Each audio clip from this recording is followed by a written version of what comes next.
आपकी तरफ से कुछ सुनना चाहूंगा। कुछ चीजें जो बस हमने कल फिल्मों में देखी है, मुझे लगता है कि फिल्म में जो दिखाया गया वो बहुत कुछ था। उसने बहुत कुछ चीजें फैक्ट्स रखे, पर आपके साथ कुछ ऐसा क्या हुआ जो आपने देखा, जो मतलब मैं आपको जानना चाहूंगा।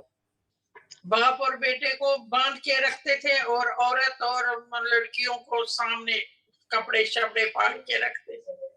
किसको ये सहन होता है, इसलिए भाग गए। जब आप ये सुनते थे, ये नारे लगते थे, आपने कहा कि घरों से मस्जिदों से आवाजें आती थी कि कश्मीरी पंडित या तो कन्वर्ट हो जाएं या तो भाग जाएं, हाँ, और जो पंडिताइने हैं उस उनको यहीं वक्त छोड़ दे। तो आपको कैसा लगता था, मतलब एक औरत होने के नाते। ये सुनकर ही हम पागल हो गए थे कि हमें आजादी चाहिए, बटा बगैर बटने सा बटने, हमें औरतें चाहिए लेकिन आदमी लोग नहीं चाहिए, वो भाग जाओ यहाँ से। और एक ही जैसे उनको कोई प्रयोग करता था, हर मस्जिद में आवाज आती थी। इंसान तो उसी वक्त जिनके दिल कमजोर थे वो फेंट हो जाते थे ये सुनकर।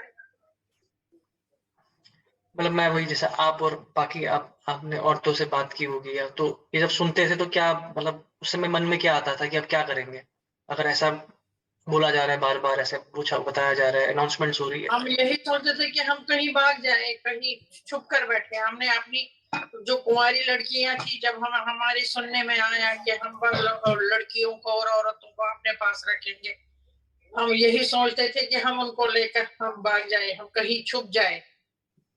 और लेकर भी गए हम, जो भी हमारी कुंवारी मतलब पापा की जो बहनें थी, ममेरी बहनें, मसेरी बहनें, अपनी बहन, सबको लेकर हम भाग गए। बेशक 2 दिन हमने कुछ नहीं खाया, लेकिन साथ बच तो गए, इज्जत बच गई उनकी। हमने यही सोचा कि हमें इज्जत बच जाएगी। जैसे हमने काफी से पुरानी कुछ कहानियां सुनी है, जैसे राजपूत औरतों के साथ हुआ था। उन्होंने एक साथ अपने आप को आग लगा दी थी, कुछ कुएं में कूद गई थी।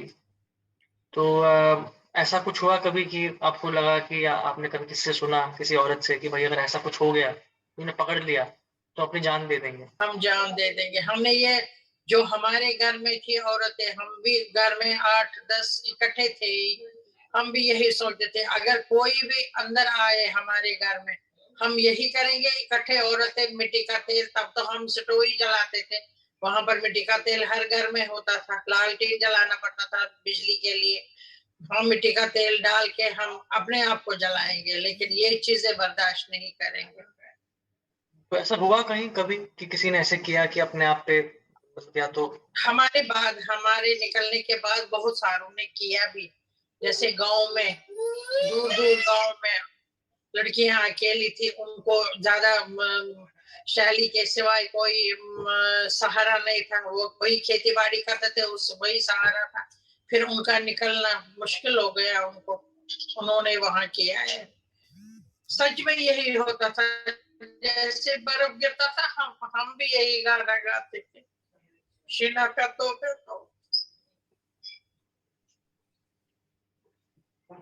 यहाँ तो 24 घंटे एसी में बैठो, गर्मी इतनी है। अब देखो एक कमरे में, यहाँ किचन में इतनी गर्मी, फैन के नीचे,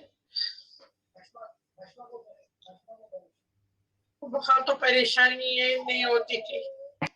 जो उस समय 90s में, या फिर 89 में, जब, बल्कि 1990 में जो हुआ था। मैं ये समझता हूँ कि ये एक साल, मतलब जो 90 का जनवरी का महीना था, उससे एक साल पहले या उससे ज्यादा का टाइम का ये पूरी प्लानिंग थी। लेकिन बहुत सीक्रेटली घरों में, मस्जिदों में, जहां जहां उनको मौका मिला या कहाँ भी क्या क्या करते थे, ये बिल्कुल किसी को पता था क्यों। और फिर आते आते फिर एंडिंग 89 में तक ये क्या ऐसा कोई बम फूट गए, फिर एक को मारा, फिर दो को मारा, नीलकंठ गंजू को मारा, जिसे वो उसका दिया जज था, वो किसी का बेचारे कोई फैसला सुनाया था, उसको मार दिया हरी सिंह शेर ने। और मारना की दूर, मारने की बात दूर है, जब कोई भी कश्मीरी पंडित मारा, उसके पूरे मोहल्ले को बाहर निकाल के उसके ऊपर पॉटी या पेशाब करवाते थे, ताकि लोगों में दहशत हो जाए। और उसके बाद भी कश्मीरी पंडित डटा रहा जनवरी तक।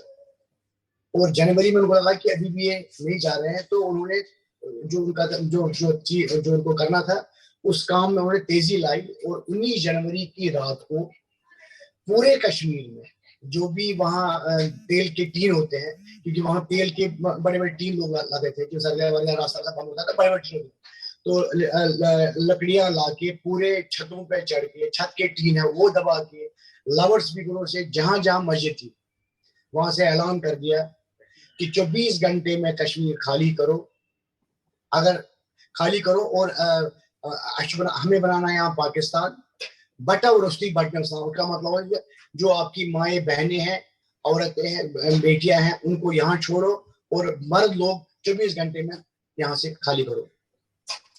और उस रात के बाद मेरी आपकी दादी रात भर बाथरूम में रही, कोई बिल्कुल ऐसा हुआ कि हमें समझना करना क्या है।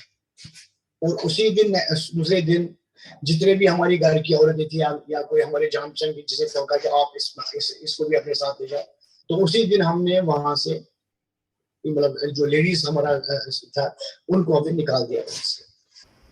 जब मेरे आचार्य जी पेरेंट्स से बात हो रही थी तो काफ़ी कुछ चीज़ें उन्होंने इंसिडेंट्स बताए। बहुत तो फिल्म में थे, जैसे जो फिल्म में नहीं थे मैं आपको बताना चाहूँगा। एक पहला कि जब भी कोई कश्मीरी पंडित को मारा जाता था, मिलिटेंट वुड किल, तो वो उस लाश को लेके सिर्फ मारते नहीं थे, उसको वहाँ पे लाश को जमा करके उस पर एक्सक्रीट करते थे, they would P on it, मतलब जो भी हो, तो लाश पे भी ऐसे बिल्कुल बर्बरता दिखाते थे। तो एक और जो इससे ज़्यादा मतलब दिल दहलाने वाली, जो मैंने घर पे भी सुना और फिर कल मूवी में भी देखा, कि स्पेसिफिकली इस बात का ऐलान होता था कि कश्मीरी यहाँ से छोड़े, कश्मीरी मर्द निकल जाएं, पर औरत नहीं पे। देखो यही तो जानवर की ताकत होती है ना, वो आप में डर का संचार करना चाहता है। देखो यही तो जानवर की ताकत होती है ना, वो आपको डराना चाहता है। कभी दो जंगली जानवरों को लड़ते हुए देखना, वो अपने दांत दिखाते हैं एक दूसरे को, अपने पंजे दिखाते हैं एक दूसरे को, वो एक दूसरे से मानसिक मनोवैज्ञानिक युद्ध लड़ते हैं पहले। तो ये बर्बर सेनाओं का या बर्बर दलों का एक पसंदीदा तरीका रहा है कि दुश्मन को जब मार दो तो उसका सर काट लो, उसके सर की कटे हुए सर की बेइज्जती करो, या उसके मृत शरीर पर टट्टी पेशाब कर दो, जो तुम अभी बता रहे हो जी। ये कुछ नहीं है, साइकोलॉजिकल वॉरफेयर है। इसका इस्तेमाल उनको ही डराने के लिए किया जा सकता है जो मानसिक रूप से बहुत पक्के लोग ना हो। तो जब वो देखते हैं कि हमारे साथी का सर काट दिया गया है, हमारे साथी की लाश पर कोई पेशाब कर रहा है, तो भीतर से कांप जाते हैं, हिल जाते हैं। पाकिस्तानी सेना ये करती है अक्सर, अभी कुछ साल पहले भी करा था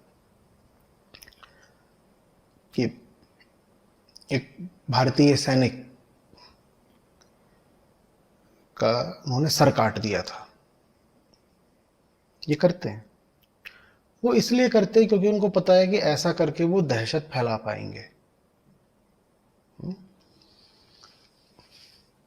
तुम कभी भी ये सुनिश्चित नहीं कर पाओगे कि युद्ध में कोई तुम्हारा सर ना काट दे। सर तो देखो कट सकता है।